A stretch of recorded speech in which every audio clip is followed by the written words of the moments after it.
Doc, you're up. 10 minutes to tell what you would like to tell, but then we will have our fourth panelist. We will then go into discussion, same pattern as before. And it's all yours. Okay. Hi guys, my name is Sue Sisley, and thank you guys so much. I am so honored to be here. I've just been fascinated listening to all these wonderful speakers and taking copious notes here. I'm a physician from Scottsdale, Arizona, and many of you guys have been following our saga trying to get this clinical trial underway.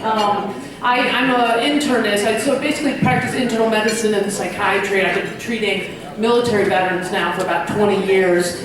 And many of the vets were reporting to us that they were getting good benefit from cannabis. And of course, you know, our group was highly skeptical and judgmental, but eventually we were able to craft a study and submitted it to the FDA back in 2010. And here we are 6 years later, even with FDA approval, the approval of 4 different institutional review boards, the approval of the Public Health Service, we're still not underway. This study still has not enrolled its first veteran. Let me just tell you briefly what this study is: a triple-blind, randomized controlled trial looking at 4 different strains of whole plant marijuana for military vets with PTSD.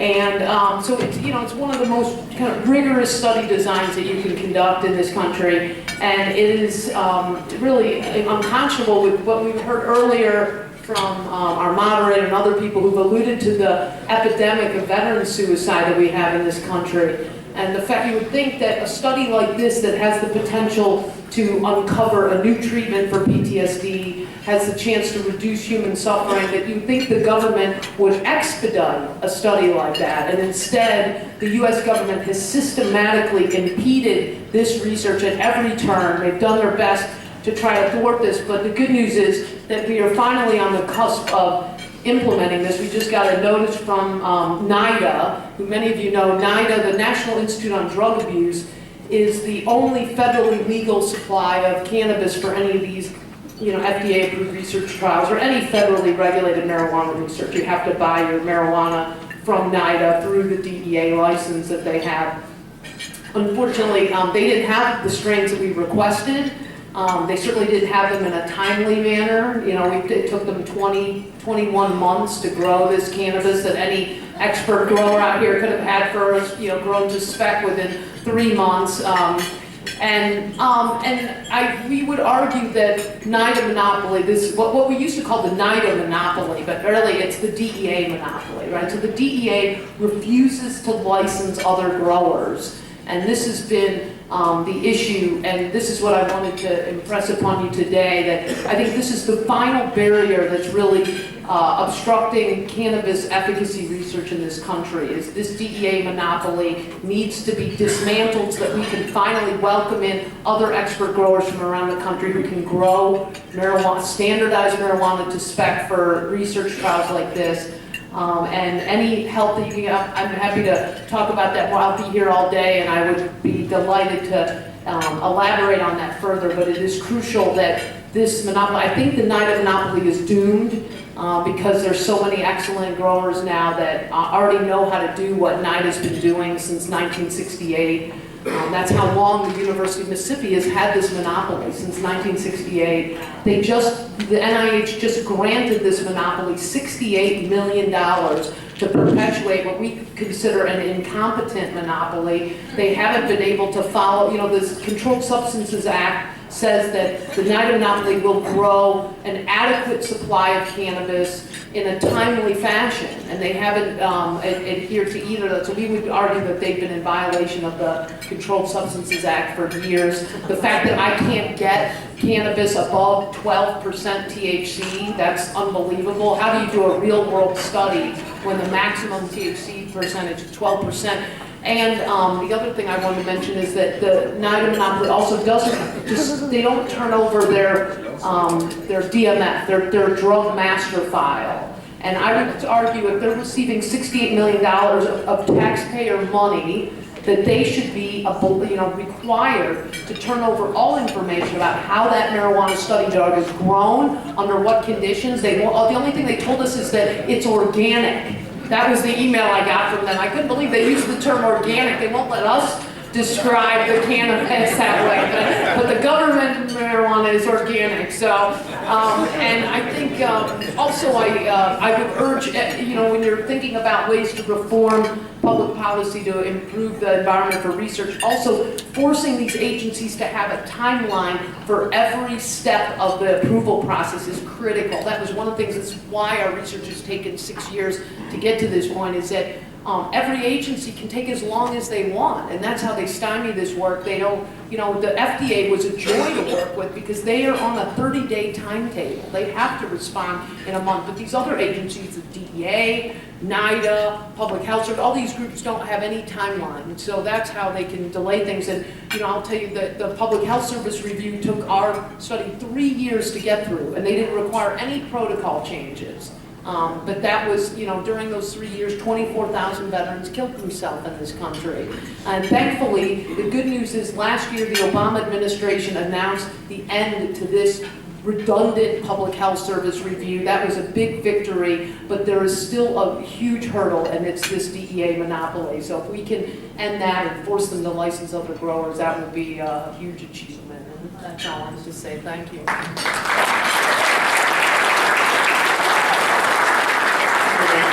We hear that they're organic and nightshade is organic, and I wouldn't suggest that you use it.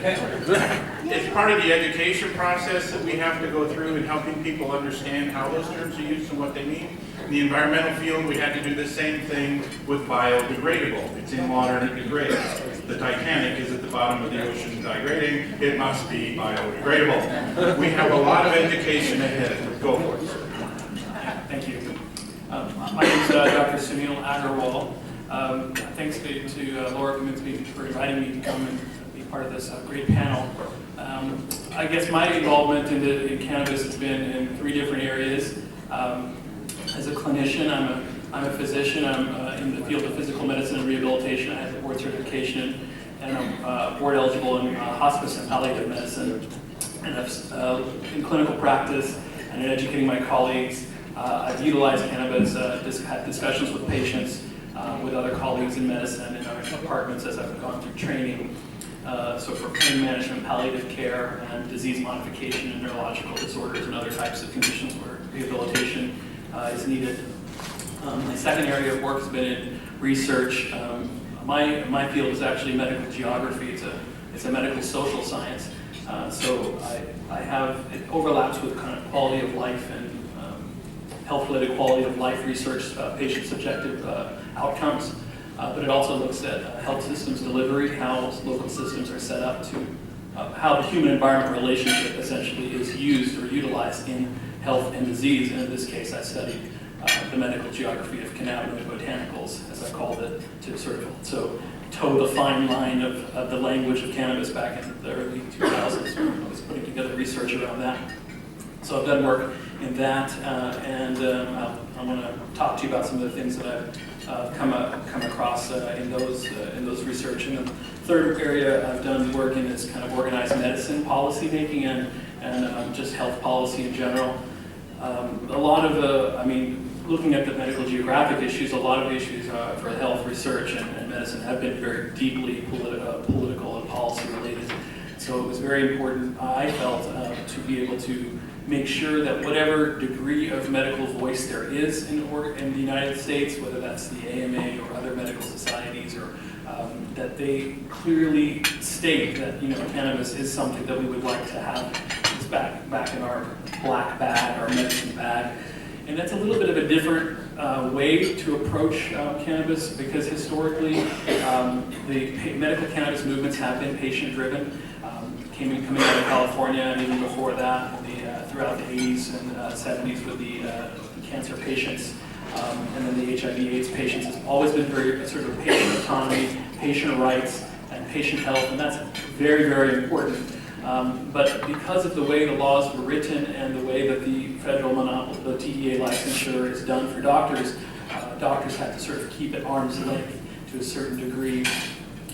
couldn't write official prescriptions, couldn't interact with the patient and the medicine. And really that I think caused a lot of the lapse, and even though there was this wide public support and many patients using it, some courageous doctors out there who continue to see patients for this, very little medical organization went into, well, hey, what are the issues that we need to make this work? How can we support doctors, support what patients need, improve research? So I worked on the AMA in 2009. They said, yes, we think that cannabis should be reviewed as a Schedule I classification, which was their first position on cannabis in a positive light in 72 years. So it's still taking time now. Several medical organizations, American College of Physicians, the American Academy of Pediatrics, numerous epileptological societies, and there's a long list now. But I think that strategy is limited because of the degree of influence that medical people, have in policy.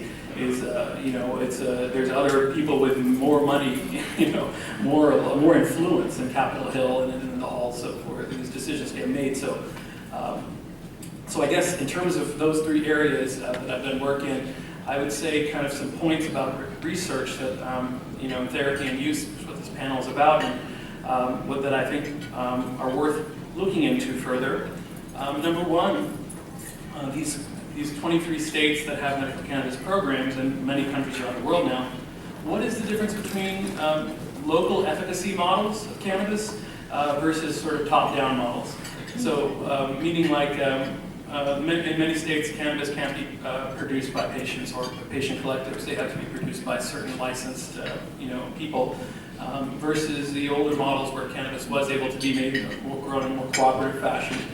What benefit does that have on, or cost-benefit analysis, health economics, cost savings, accessibility, variety of strains, variety of different types for different types of conditions?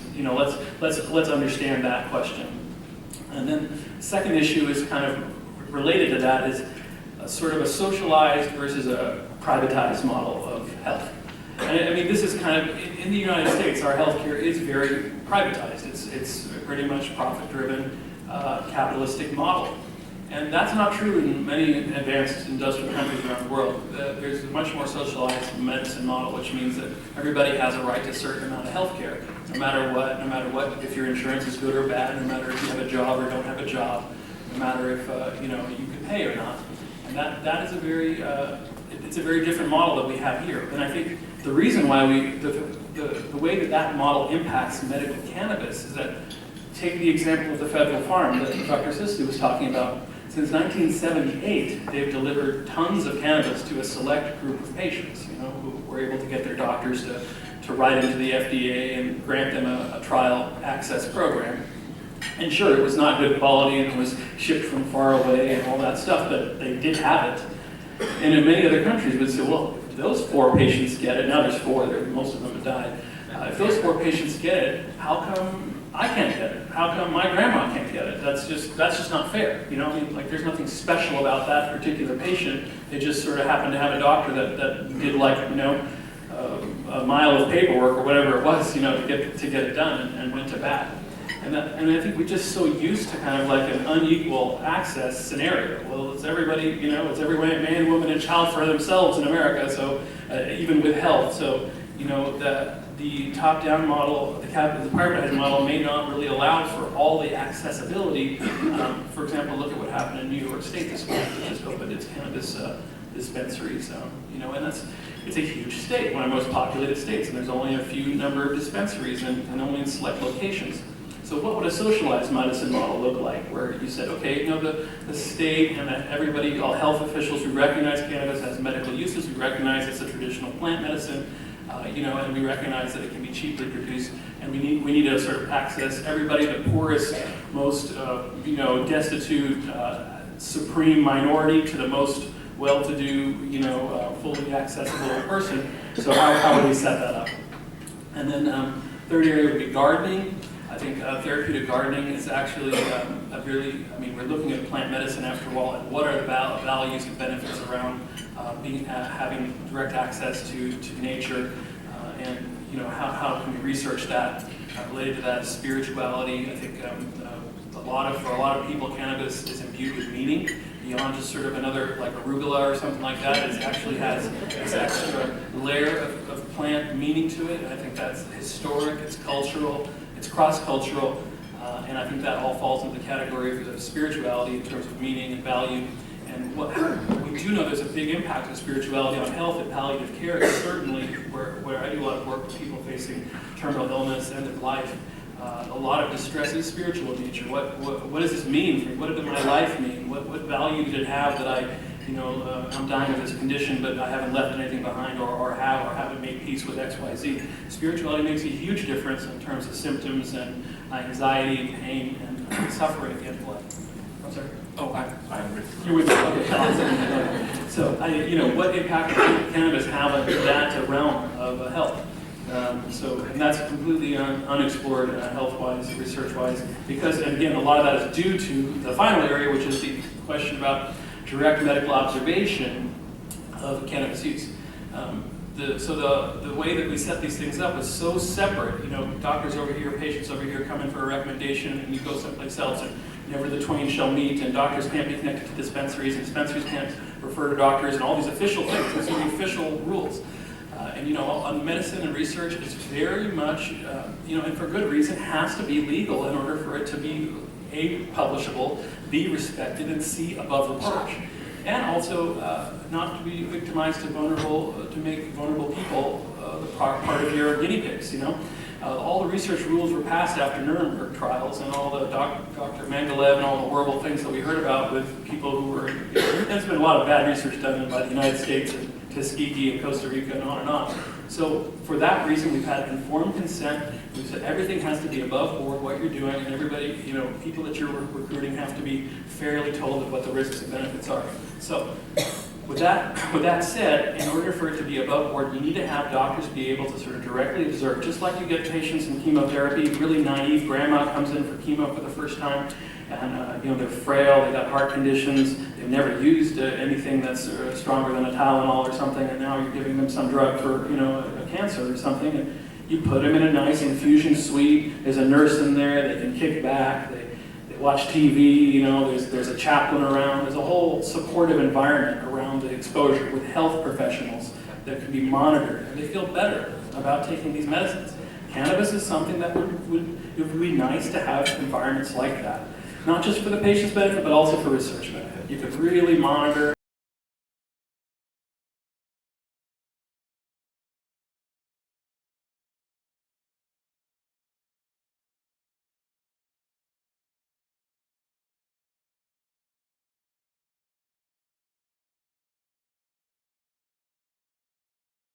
license and allow for such scenarios, because I think we did have a research license bill that never really got implemented because the Life Science Discovery Fund sort of zeroed out their money for either donating, giving money to researchers who would be qualified, and I don't know if the DOH is going to write any regulations about it, but it is something that was on the meal ticket, on the budget plan. Okay.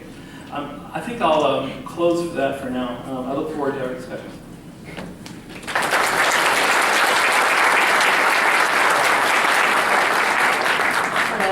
Hello. Thank you for being here today and being included in this discussion. My name is Al Warner, and I'm the founder and CEO of Cannabis Basics. I am not a doctor, but I am somebody who has been formulating with hemp seed oil, or the other cannabis, industrial hemp seed oil specifically, for 20 years.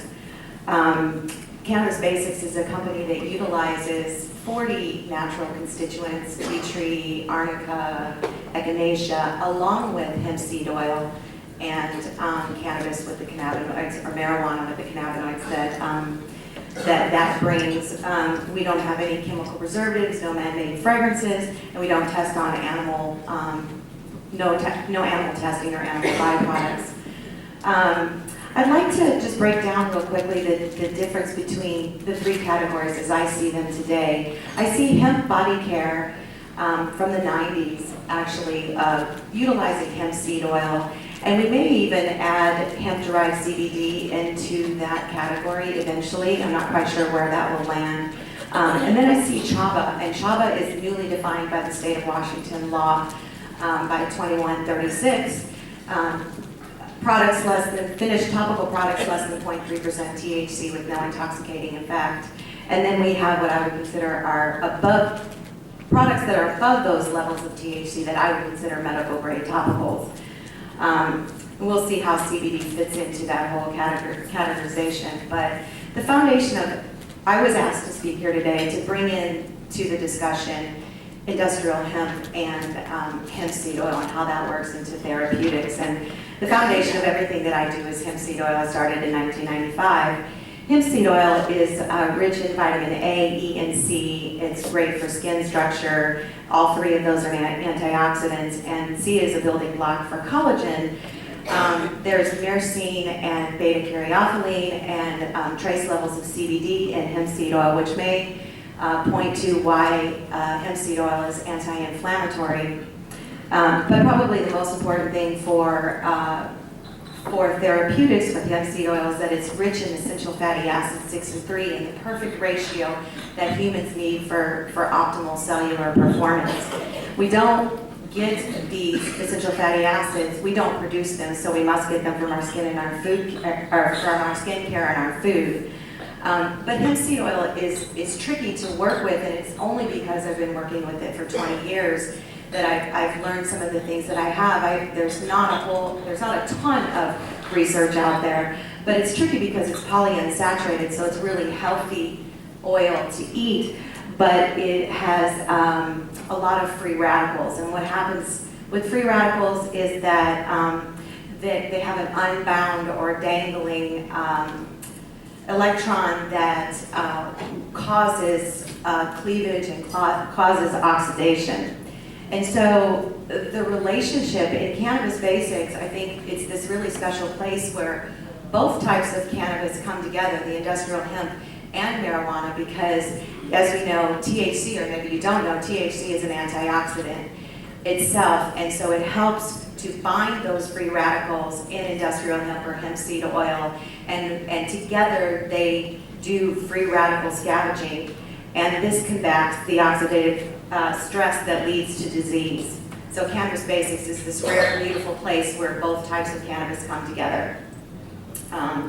I'd like to share my ultimate goal with you. I mean, the big goal is to get these types of products, what I work in, I don't work in medical grade topicals, I work in CHABA or cannabis health and beauty aids, is to get these products back in the hands of all health conscious consumers.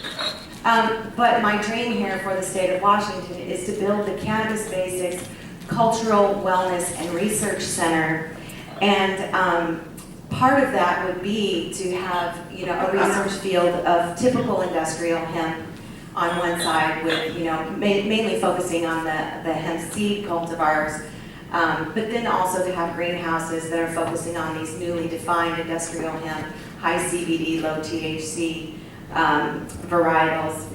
And as you know, in the state of Washington, the bizarre thing about this all is that we have medical, or whatever that ends up being. We have recreational. We now have CHABA completely legal, but we still do not have industrial hemp on the books here.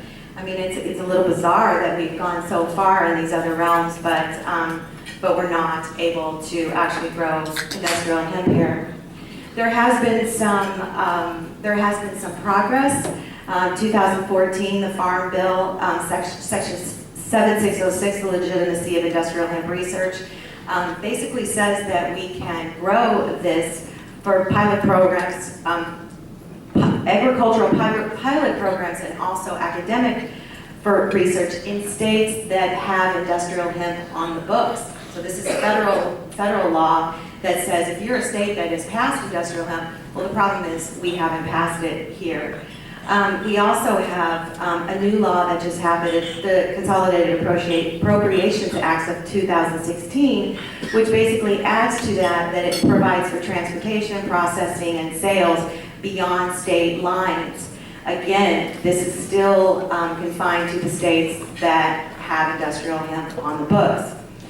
There's something right now in Congress that would trump all of this, and it's Senate Bill 134, which basically removes industrial hemp out of the Controlled Substances Act. This is the most profound thing that we can do, to be just completely take it out of the Controlled Substances Act, and then we don't have to worry about what each state, where each state is in its progress. And you know, this is definitely my action item for you today. Our 2 senators have not signed on to this bill. So please reach out to Senator Cantwell and Senator Murray and ask them to sponsor this bill. You can do this by simply going to Vote Hemp and hit the Take Action Now tab, and that will lead you to correspondence with with Washington State senators to get them on this task.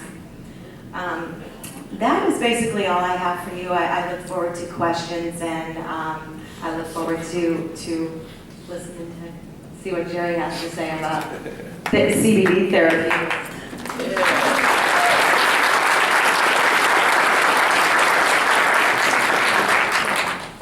My name is Jerry Whiting. I'm the founder and owner of LeBlanc C&E, along with my son.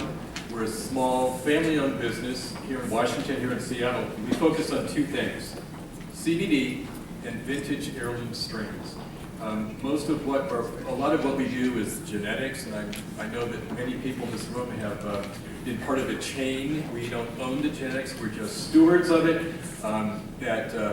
LeBlanc is closely affiliated with Project CBD and the genetic side of that. So that's the first focus of what I do. And as of this summer, in addition to the usual suspects of Harlequin, Sour Tsunami number 3, Cannatonic, you know the drill, we double down on what I call CBD positive hemp. If a high CBD strain is defined as 4% CBD, we're looking at that sweet spot between hemp, defined legally as 0.3% THC or less, and high CBD.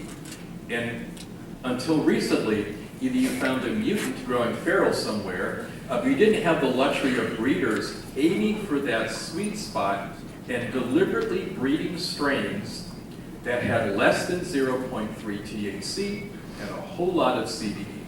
So I'm honored to say that my backyard harvest, guilty as charged, was the first batch of hemp that Analytical 360 tested.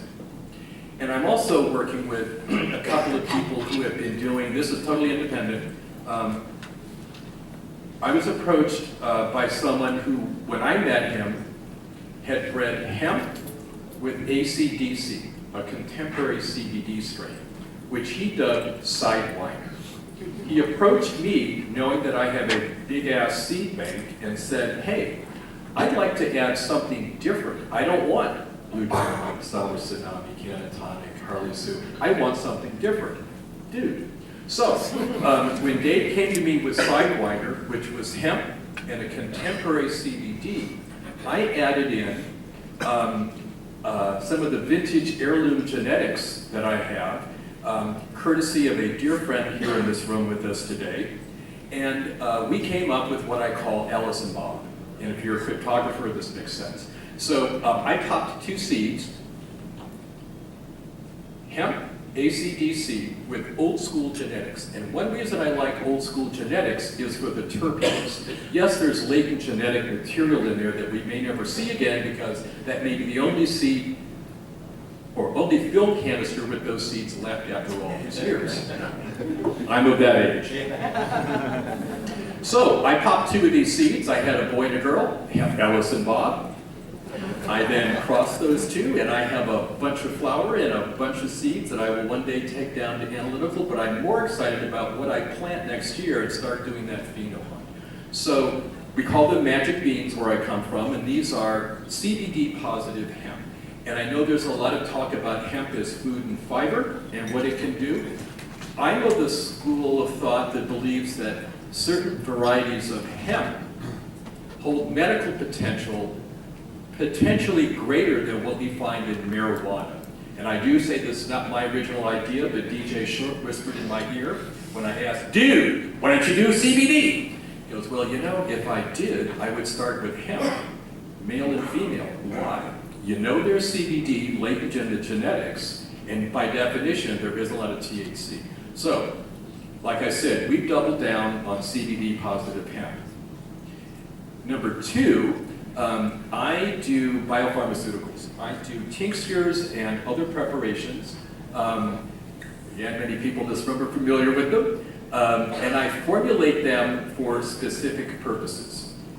One flavor, like many people, is 1-to-1 CBD to THC. CBD crew breeds for this. A lot of us who think that the 1-to-1 has that perfect mix. You let the plant go wild and feral, it reverts back to 1-to-1, and it's not psychoactive. There are times when the cannabinoids do make a difference, and because I do CBD, people approach me for the things that CBD addresses. Backstory. Yeah, I practiced acupuncture 30 years ago. And have this, I went to acupuncture school and had a practice in Boston. But the real passion that I bring to CBD and medical cannabis is because Martin A. Lee, Project CBD is an old friend from Ann Arbor back in the day. Stays with us during HempFest. But the real deal is not my loyalty to my old homie. I have 3 kids. 2 of them have epilepsy, which gives rise to a dark gallows humor in my family, but it also fires Dad's passion because 3.5 years ago, my middle son, Coleman, took me out to lunch, big surprise, and he threw his green card on the table and said, "I want your help weeding myself off a big pharma." Background. The 9 drugs given to kids with epilepsy share a side effect: depression and suicidal thoughts. If any of you have ever raised teenagers, the last thing you want to put in their mouth is something that increases their angst and depression and gives fuel to those latent suicidal thoughts. And when you have a family going through a divorce with 2 households and 2 kids on epileptic anti-seizure meds, it makes for an interesting family dynamic. So when Coleman threw his card on the table and said, "You used to stick needles in people and do herbal stuff. I want help getting off the meds because we all know the meds suck." Well, Marty's going to be here in 3 weeks. Let's see what he has to say. Marty stayed with us for 6 days, boot camp. So we fast forward. I understand the chemistry because I was that kid who had taken every class in every museum in town and had a microscope, a telescope, chemistry sets. I was that nerd at base. So when Coleman said, "Dad, I need your help," that's what I get up for. Unfortunately, there's no poverty of other families with kids who suffer from epilepsy and seizures. So unfortunately, my phone rings all the time. The nice thing is I've sort of learned through trial and error and talking with people that sweet spot of CBD and THCA with certain terpenes that addresses epilepsy. So genetics is the foundation because Coleman, we realized, there are these CBD strains. What do? We can't find it. And so I began to grow it for him. And then how do I take it? Dad's online and talking to Marty and learning, because I had done, I lived in Ann Arbor back in the day, like in the 70s, and so this 502 thing, this is the second time I've lived in decriminalized or legal territory. The one reason I moved to Ann Arbor was a $5 fine, and yes, I built a greenhouse, and yes, I bought glassware as a young man. So I do these preparations. But this then led to the third leg of the stool. Genotype, phenotype, chemotype. It's all about the chemistry. It's not just cannabinoids, THC, and CBD, but it's all about the terps. Repeat after me. It's all about the terps. Thank you! So the third thing that I do is I write software, a project called Althea, after the Dead song, that is a way to store, thank you, it's all about Jerry. It's a way to store market data, genetic data, and chemical data from labs. So one of the problems is Sue wants to know what someone else over there is doing with their stuff, and there's 2 labs that have done testing for her, but they don't speak the same language. So I have written an XML-based file format that stores this stuff, and you will start to see labs generating Althea files, and then I write tools that munch this so you can go set the parameters just like a stock portfolio. So you're going to look at a pool of lab data and say, I I want to find things with a 5-to-1 CBD to THCA ratio.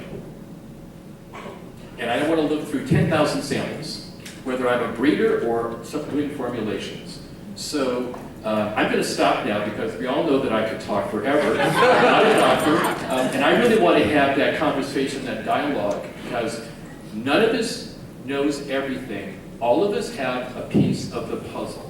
And as many people have said, unless we talk to each other, we're not going to advance this common goal forward. It has been outlawed, underground, and furtive for too long. This is the second year we've sat in the same room and had a peer conversation. I cannot emphasize how important these water cooler talks are to us as individuals, for us as an industry, and God forbid for the patients we're here to serve. Thank you.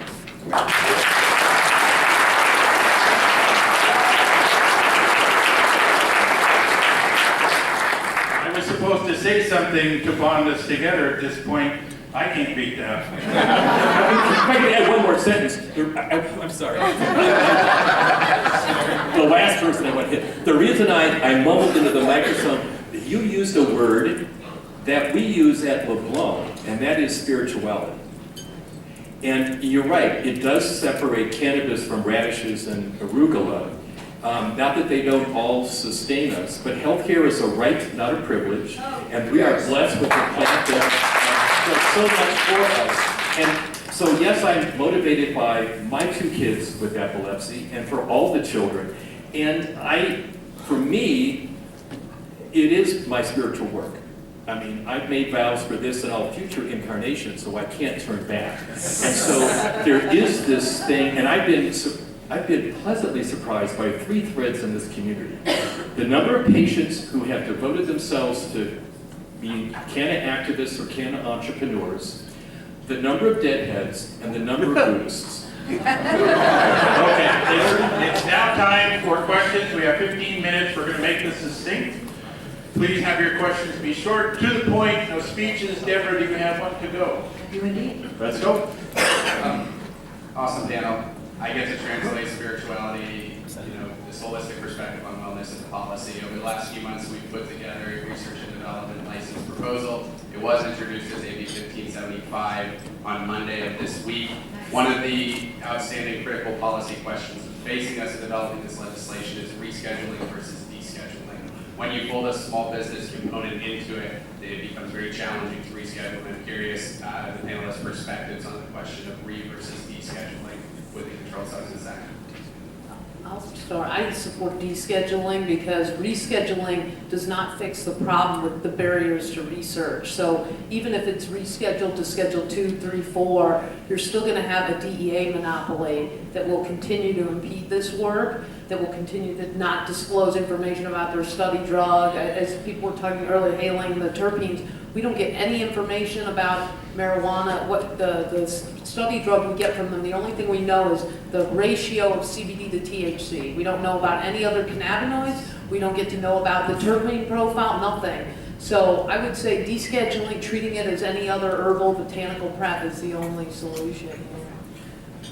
They were talking about the state level. I know the state of Washington had a rulemaking process and all that stuff. I did participate and submitted some comments to the state about this question, and I can't remember everything that I wrote because I was writing in real time when I was hearing because I couldn't be at the hearing. But I did state that this is a herbal medicine, it's a herbal plant. That doesn't make sense to me that it needs to be scheduled and controlled. And there was all these kind of tortured logics about, well, then we have to rewrite this law and that law. And it also exposed the fact that the legalization initiative that we passed didn't fully change the classification of the substance. It's still like sort of, it has an illegal kind of thing around it, but then there's these certain behaviors that were exempted from that. And I think this thing starts turning into such it's like so Orwellian. For example, think about GW Pharmaceuticals when they were, and they've made tons of progress in cannabinoid research, and they're the world leader, as you might know, in venture capital for cannabis research. What they were doing, I had a debate with Alice Mead, who was their legal director at a law school in Denver, And what they would talk about, and they mentioned this a few places, we should have split scheduling. They said, well, just like a substance can be in Schedule 1 and in this other schedule that sort of helps us at the same time. And that's what they were arguing for. And they used the example of GHB, gamma hydroxybutyrate, if you guys know, the date rape drug, right? Roofies. Roofies, there's some really nice articles in, I think, Lancet. There was some woman in Australia who used GHB for severe depression, and she got better, and it was like the one thing that really helped her. I mean, I'm sure there's some excellent medicinal uses for that compound, but what the government did is, I don't know, some crackdown, or maybe sort of a feel-good way to deal with rape culture, or whatever was going on with all the men slipping these things into women's drinks, and think about Bill Cosby and stuff like that. This was a real issue. This was going on. So they said, okay, we're going to put this in Schedule 1, and we still have this available in this other schedule. The schedules are not to be used to deal with sort of political messes. They're supposed to say this substance has a certain level of danger and all that stuff. And I honestly don't believe that approach to drugs even makes a lot of sense. It's too much of a pharmacologicalized. We can just define it once and for all contexts and all uses. And that's not really how most drugs behave. And very rarely do you have a situation where it's very clear that it always is this level of dangerousness. So I would rather see it out of that mess altogether, and then we regulate it based on what the uses are that we're interested in supporting and moving forward. On that note, yeah. Oh, one more thing. If you deschedule it, interstate commerce 280E, banking services. Yeah. Okay, how do you caution and educate your patients as far as the chemical dependency potential when you consider 7 to 9% of the people that regularly use cannabis can become chemically dependent, with chemical dependency being defined as a loss of control? Personally, professionally, I tell them that statistic, and I tell them that basically I don't view cannabis as being any more addictive than a cup of coffee. It's really, if you look at the addiction potential of caffeine versus cannabis, it's pretty similar. It has similar withdrawal syndrome. And I think I want to just mention again, when we're talking about scheduling or descheduling, I want to remind everybody that the scheduling of controlled substances in this country was done by the DEA, which are law enforcement professionals. And it really shows itself when you look at the scheduling, you look at Schedule 4, which is defined as drugs having little or no addiction potential, and then you see meds like in there like Valium and Xanax and drugs that we know are highly addictive, have huge street value. I think everybody would argue that this entire scheduling of drug needs to be reorganized by true medical professionals who are aware of the medical properties of these.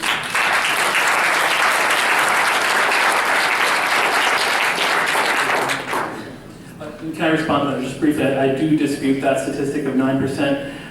It's also been disputed by Dr. Carl Hart, who's a psychopharmacologist, tenured professor at Columbia, and Dr. Drew Pinsky, who's the guy on the old Loveline show. I don't know if you remember that. But both of them, he's an addiction medicine board licensed doctor, and Dr. Carl Hart is one of the only doctors in this country who's performed research with patients, with subjects using cannabis in controlled settings, looking at addiction potential and whatnot. And he also agrees. I wrote an article on Huffington Post or someplace about the 9% figure. It actually comes from a national comorbidity survey that was done in the 90s by some Johns Hopkins researchers. And the criteria that they used to establish that were really kind of government dependent quite a bit on the legal status of the substance, and not so much on the issues around chemicals or dependence or withdrawal. So I don't think there's as much of a concern. I do think that we run the risk of an asocial addictionology when we don't take into context the social factors and the contextual factors, and think that the substance itself is going to, that you're that 9 out of 100 that's going to all of a sudden become a zombie, and cannabis is going to become your thing. I think it has to do with are you socially bonded? Do you feel safe using this substance? Do you have good advice? And there's a lot of historical factors that for a patient that can factor into substance abuse, problematic use, history of sexual abuse. Thank you. In my household, we have 2 medical cannabis users. One is my 20-year-old grandson who suffers wasting disease and depression. When he was 15, because of Western medicine, he tried to commit suicide. And 2 years ago, I took him for a medical authorization, and he's thriving now at 6 feet. He weighs 140 pounds. When I took him to the doctor, he weighed 120 pounds. I myself was diagnosed with MS 35 years ago. I went through Western medicine 10 years ago, Copaxone, Betaseron, and they both almost killed me. My pancreas failed, my liver failed, I was on death's door more than once.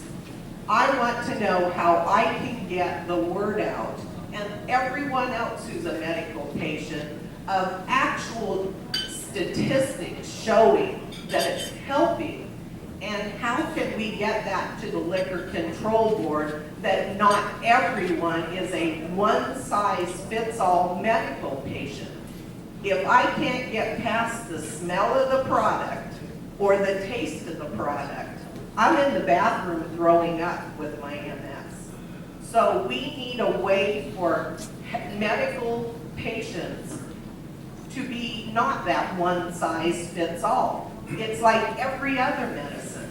How can we get that across to the state that what's working now with recreational is not working for us medically? So, let us paraphrase that if we can. You tell me if I'm accurate.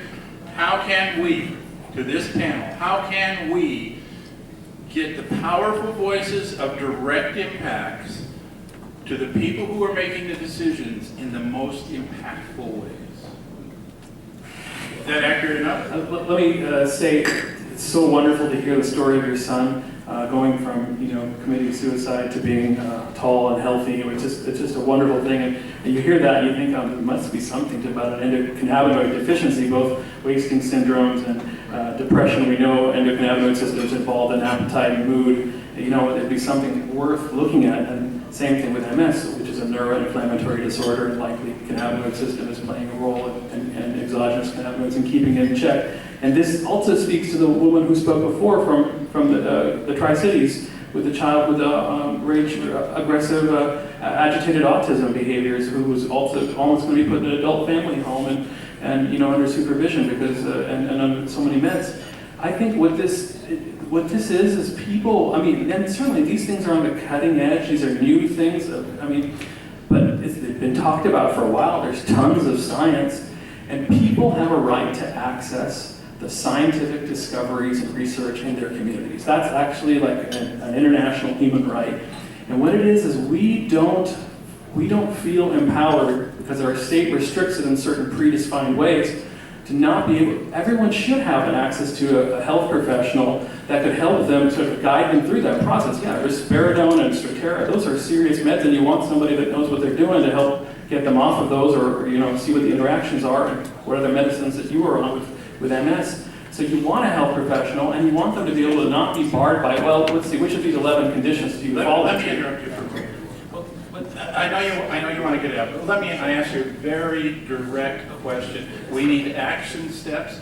Please don't explain it. We just need action. The action step would be then to license and allow for such types of medical access for these kind of conditions that don't fall under the law. And then under the official diagnostic categories as of now, if those are allowed, then those doctors and health professionals who are helping patients along with these various conditions, psychiatric disorders and different conditions that don't fall into our need categories. We can look at what conditions, what they're using. We can be more, collect that data. That goes back to DOH, and then they can start putting out. It turns out in the state of Washington, look at these cases of recovery and other kinds of syndromes that don't fall into our current list. There has to be a way for the state to be educated. Let me ask the group. What did you hear in there that was the action step you're going to take? Licensing. Okay, what else? Give me action steps that this group can leave here today and take. So I heard your story, two stories about success using cannabis therapeutically. When I first started doing this, even though I had a long and intimate history with the plant, I was suspicious when I heard those stories when my son asked me to help him.